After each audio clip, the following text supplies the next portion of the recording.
আসসালামু আলাইকুম। আমি মোহাম্মদ মাহফুজুর রহমান। আমি পেশায় একজন শিক্ষা কর্মকর্তা, থাকি খুলনায়। আমার হোম ডিস্ট্রিক্ট বাগেরহাটে, শরণখোলা উপজেলায়। আমি চিকিৎসা ফাউন্ডেশনের অধীনে বিভিন্ন কোর্স ইতিমধ্যে সম্পন্ন করেছি ডক্টর পবিত্র কুমার শীল স্যারের অধীনে। তেমনি একটি গুরুত্বপূর্ণ course certificate in diabetes education and awareness প্রোগ্রামটি ডক্টর পবিত্র কুমার শীল স্যারের তত্ত্বাবধানে সম্পন্ন করার চেষ্টা করেছি এবং সম্পন্নই করেছি আলহামদুলিল্লাহ। আসলে এই কোর্সের অনেক গুরুত্বপূর্ণ পয়েন্ট আছে যেটা আমাদের সচেতন মানুষ হিসেবে জানা দরকার। তাই সেই রকম ডায়াবেটিসে অনেকগুলো কোশ্চেন, অনেকগুলো গুরুত্বপূর্ণ জিনিস আমাদের স্যার শিক্ষা দিয়েছেন। তার মধ্যে আমি মনে করি সিম্পল একটা বিষয় যে আমাদের ব্লাড সুগার সম্পর্কে আমাদের আসলে প্রত্যেকটা মানুষের ধারণা থাকা উচিত।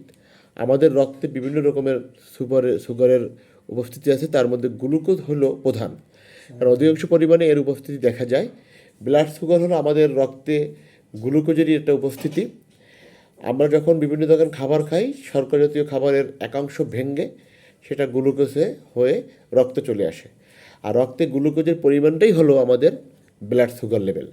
এই সুগার লেভেলটা আমাদের যদি আমরা জানতে পারি, তাহলে আমরা সবাই সচেতন থাকতে পারি। আদর্শ একজন মানুষের আদর্শ ব্লাড সুগার লেভেল 70 থেকে 99 মিলিগ্রাম পার ডেসিলিটার হয়ে থাকে, মানুষভেদে 50 থেকে 70ও হয়। আর এটা যদি মিলিমোল পার লিটার হিসাব করা হয়, তাহলে 4 থেকে 7 সাধারণত ধরা হয় না খাওয়া অবস্থায়। এবং না খাওয়া অবস্থায় মাপাটাই হয়তো উত্তম, একে ফাস্টিং সুগার লেভেল যেটা আমরা বলি।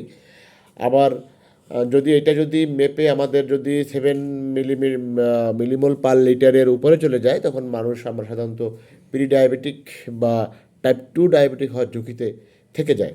সাধারণত স্যার আমাদেরকে শিখিয়েছেন যদি 126-এর উপর উঠে যায়, তাহলে টাইপ 2 ডায়াবেটিস আক্রান্ত হওয়ার সম্ভাবনা বেশি হয়।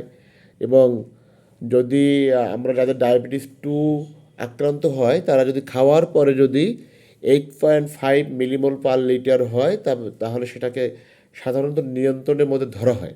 এইভাবে আমাদের এই ব্লাড সুগার লেভেলটা জানা অত্যন্ত দরকার, যারা আমরা ডায়াবেটিস সম্পর্কে জেনেছি, বুঝেছি এবং যারা ডায়াবেটিসে আক্রান্ত।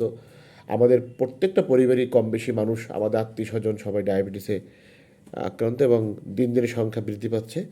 ইনশাল্লাহ আমরা পবিত্র কুমার শীল স্যারের তত্ত্বাবধানে যতটুকু শিখেছি, আমি নিজে, আমার পরিবারকে, আমার আশেপাশের সমাজকে আমি আমার সাধ্যমতো চিকিৎসা ফাউন্ডেশনের ন্যাচারাল যে ট্রিটমেন্ট, এগুলো দেওয়ার চেষ্টা করব। এবং খাদ্যের মান তালিকা জেনে আমি আমার জীবনকে সৃষ্টিকর্তার ইচ্ছায় আমি পরিচালনা করার চেষ্টা করব ইনশাআল্লাহ। আসসালামু আলাইকুম ওয়া রাহমাতুল্লাহি ওয়া বারাকাতুহু।